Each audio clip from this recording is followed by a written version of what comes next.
halachot. Chazak ubaruch rabotai besorot tovot. On est le 13 pour le mois de Nissan, grande journée aujourd'hui, car la Mishnah au début de Psachim, elle dit Or le arba asar bodkim et hametz le oraner.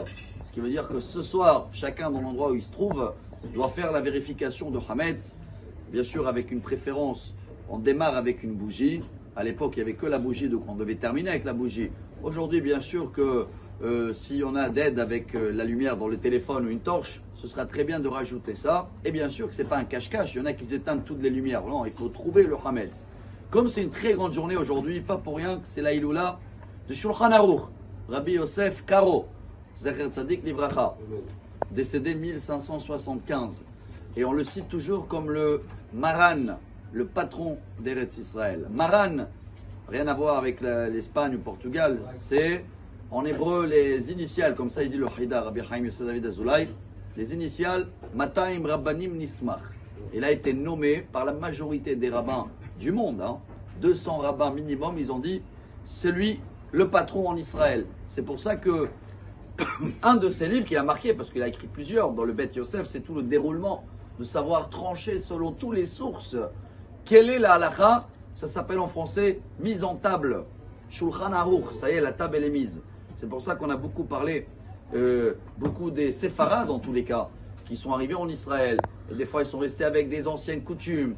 Alors Rav Ovadia Yosef, toute sa vie, il a fait ce grand combat pour instaurer et savoir accepter la majorité et savoir aussi faire des réformes, on va appeler comme ça, des changements, parce que des fois on a certaines coutumes où il n'y a pas de source, où c'est des fois des sources ashkénazes.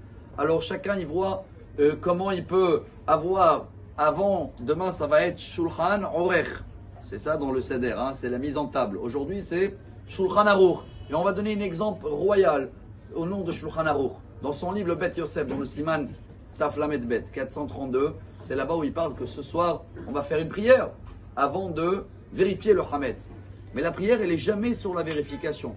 Baruch ata Hashem Elokeinu melech haolam asher kedeshanu mitzvah v'tzivanu al bi'ur hametz. Ce qui veut dire, je fais une bénédiction sur ce qu'on va faire le lendemain, c'est de brûler le hametz. Bien sûr que je compte sur vous de connaître les détails techniques, de ne pas parler pendant la vérification. Si quelqu'un a une maison grande qui partage les tâches, je suis sûr que vous allez tous kabbalistes ce soir et mettre les 10 morceaux de pain. C'est pas obligé, mais c'est bien. Et ça correspond à les 10 plaies, les 10 sphères. Mais surtout, Rabotai, c'est ça le message. Pourquoi on met ces morceaux de pain?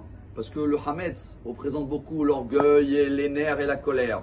C'est pas possible que quelqu'un il va chercher dans lui-même et il croit qu'il est clean. Chacun de nous, il a minimum 10 caractères à réparer. Mais justement, le but dans la prière, c'est pas vérifier, parce que vérifier, je sais que je vais trouver. Le but, c'est quoi? Rappelez-vous, c'est les brûler. C'est d'essayer de travailler dessus et de savoir les éliminer. Alors pour ça, chacun de nous, il va faire l'effort ce soir de bien vérifier, de bien mettre de côté les 10 morceaux, ceux-là qui veulent les rajouter selon le Ben Ishraï. Il y en a qui mettent un peu de sel dans l'assiette, un couteau, tout ça c'est des belles coutumes.